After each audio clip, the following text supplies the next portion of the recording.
El segundo juego de nuestra mente es que nos coloca fuera de este espacio. Definitivamente otra facultad racional muy relacionada con la anterior es la posibilidad de movernos en espacios diferentes dentro de nuestra mente. Si alguien te llama desde París para describirte cómo se siente con esa experiencia, te detalla los lugares que visita, por la descripción que te hace, pareciese que te trasladas mentalmente a otro lugar y lo sentirás tan real que puedes llegar a sentir como si de veras estuvieras en ese sitio, como si estuvieras en otro espacio físico al que te encuentras. Ahora bien, esta facultad que todos tenemos aplicados en un punto de celos o de ansiedad, eh, ejemplo, imagínate esa novia que quiere evitar que su novio al salir de la escuela fume.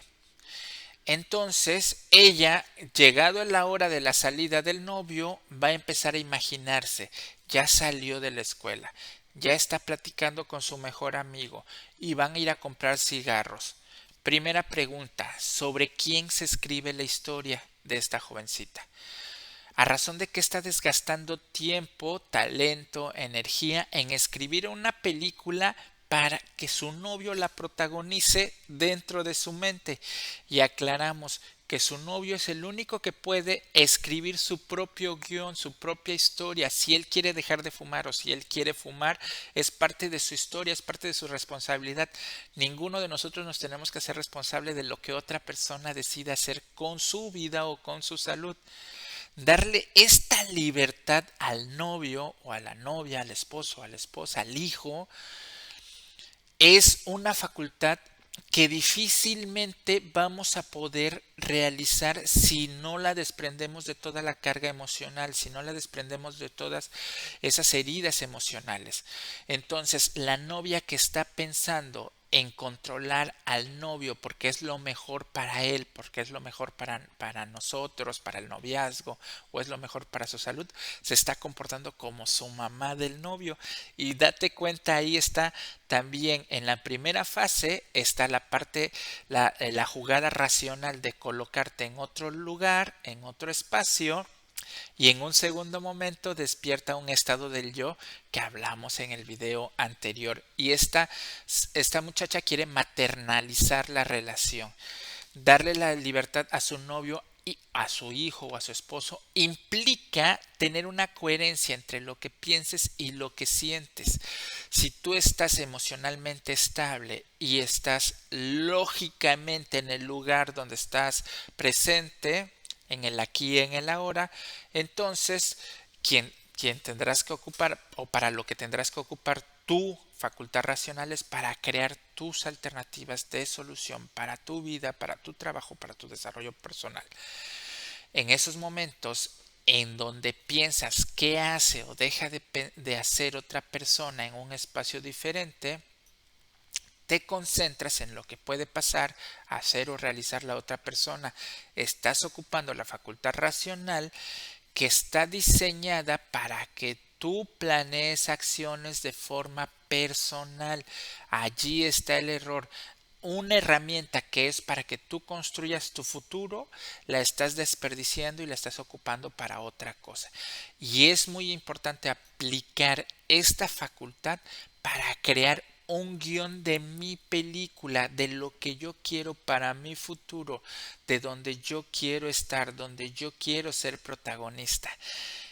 Y si tú lo ocupas para que el protagonista sea otra persona, allí está la falla de esta situación.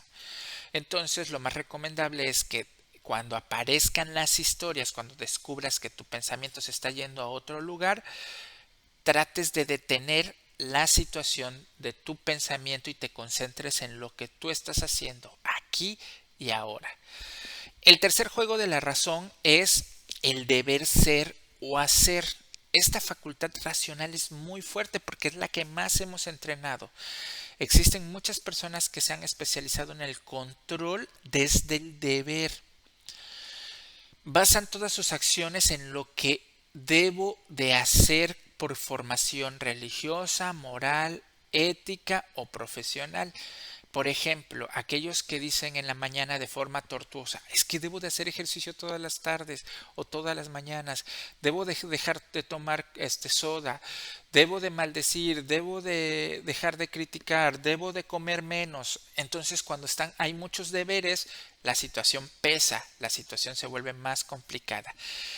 Eh, Encontrarte en medio de muchos debo hace que nosotros sometamos a nuestros sentimientos y a nuestros deseos, y eso puede llegar a torturarte, puede empezar a generar preocupación y culpa si tú quieres controlar todas tus emociones, porque muchas escuelas de pensamientos y doctrinas religiosas quieren que domines lo que sientes y que dejes de sentir. Es más, trabajé hace poco con un joven que debía de controlar o le llamaban el autocontrol, pero eso no era autocontrol, eso era represión de todo lo que estaba sintiendo, y tenemos que diferenciar entre eh, disminuir o gestionar las emociones y lo que te proponen muchas escuelas o centros ceremoniales donde tendrás que reprimir lo que estás sintiendo. Ahora bien, el deber aplicado a mi persona es tortuoso ya. Cuando tú te quieres controlar a ti mismo, ya en sí es difícil. Ahora imagínate que apliques este deber a otra persona, a otro adulto.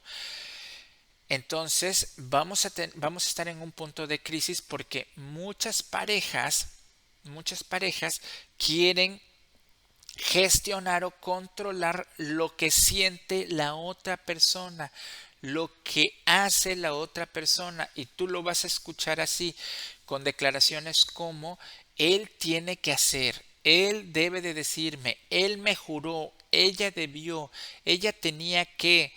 Estas expresiones nos dan referencia que en el punto de crisis existe la idea de que la otra persona se debe de comportar como yo quiero, como debe de ser, como a mí me enseñaron. Y ese tema es una herida emocional. Fíjate qué interesante. Otra vez, en la primera fase tenemos una facultad racional que en esta ocasión es la del deber ser, la que pone orden en nuestra vida, la que hace que controlemos o gestionemos muchas de las emociones y también provoca que las reprimamos. Pero por otra, en una segunda fase aparece una herida emocional. Las heridas emocionales que provocan que yo quiera controlar todo, que nada cambie, que él cumpla todo lo que me prometió, tiene que ver con esa huella de abandono, porque las personas que estuvieron o se sintieron abandonados se sienten inseguros, y esa inseguridad hace que se incrementen las ideas, los pensamientos y estos juegos de irse a otro lugar, a otro tiempo, o de identificar si la persona hace lo que debe de hacer o no hace lo que debe de hacer. Lo difícil de esto es reconocer esto que hace mi mente en automático, que esto que hace en automático es una mala jugada de la mente y que yo soy la persona que puede gestionar esos pensamientos si empiezo a entrenar desde este momento. Porque déjame decirte que las otras personas no deben de hacer lo que uno quiere. Es más, si estás tratando con otro adulto, ese adulto tiene por sí solo la facultad de regular sus conductas, y si no lo hace, por alguna razón será, pero solamente él es el responsable y solamente él es el que tiene que salir de esa situación. Es interesante esto porque el juego mental radica en que yo creo que me tienen que tratar como un rey, como una reina, que me tuvo que decir, que se tiene que comportar de tal forma, que debe de hacer, que todo lo que genera se lo tiene que dar a mis hijos. Y si no se cumple este deber aplicado al otro, entonces exijo, peleo y obligo. En una lógica infantil, mi felicidad y mi enojo depende de lo que haga otra persona, y es allí donde está el juego mental. Por eso hago énfasis en mi lógica infantil, la lógica basada en las heridas emocionales y sobre todo en este punto la herida de abandono. Entonces las personas se torturan ¿Por qué? Porque la otra persona no hace lo que ella dice, porque no hace las cosas como él había descrito o había indicado. Y vuelvo a insistir, punto número uno, este deber ser tú lo tienes como regla personal y por ello crees que los otros deben de saber o deben de realizar las cosas como tú lo sabes hacer. Sin embargo, eso no funciona así. Una relación de pareja donde él afirma, ella debe de tener la comida antes de que yo llegue, es un juego mental tortuoso, porque si no se cumple lo que debe de hacer, se genera una sensación displacentera, un enojo, una frustración por el simple hecho de que la persona, mi pareja, mi esposa, mi esposo, no cumplió el guión que yo le escribí, no cumplió esto que yo le dije que hiciera. Al pelear, muchas personas allí centran sus argumentos para el enojo y para la discusión. Es que es verdad, es realidad, es que ella debe de hacer, es que nunca tuvo que. Y es allí donde empieza la pelea entre dos personas. ¿Por qué? Porque como adultos, vuelvo a insistir, cada cabeza tiene que regular sus propias conductas y sobre todo, si yo deseo ciegamente que el otro haga lo que yo pienso, entonces es producto de la herida infantil y eso lo tienes que atender tú, no la otra persona. Por eso te duele tanto que la otra persona no lo haga. Por eso te lastima, por eso es que te exacerbas, por eso es que explotas, porque la energía que ocupamos viene de esa herida y justificado por los razonamientos. Entonces, si unes la facultad racional del deber a los miedos y temores ocultos, se incrementa la ansiedad de lo que experimentas y entras en crisis por el hecho de que estás generando una película o un guión que las otras personas no están respetando, pero ¿te has preguntado si a las otras personas les conviene o quieren hacerlo? Te puedo asegurar que nada sirve el obligar a la otra persona, que nada tiene que ver que yo desee, que yo quiera, que yo sepa cómo se debe de comportar la otra persona. De nada sirve. Si la otra persona no lo quiere hacer, no lo va a hacer. Y si solamente quiere manejar la situación para que tú no explotes, pues entonces te va a dar por tu lado. Pero tarde o temprano, o cuando te des la vuelta, ella o él se va a comportar como quiere o como le nace ser o como siempre ha sido. Ahora te comparto un ejercicio para concentrarte con tu presente. Primera parte. Colócate en el centro de la habitación, sala o salón. Ubica el espacio y el tiempo. Imagínate frente a ti el futuro y el pasado atrás de ti.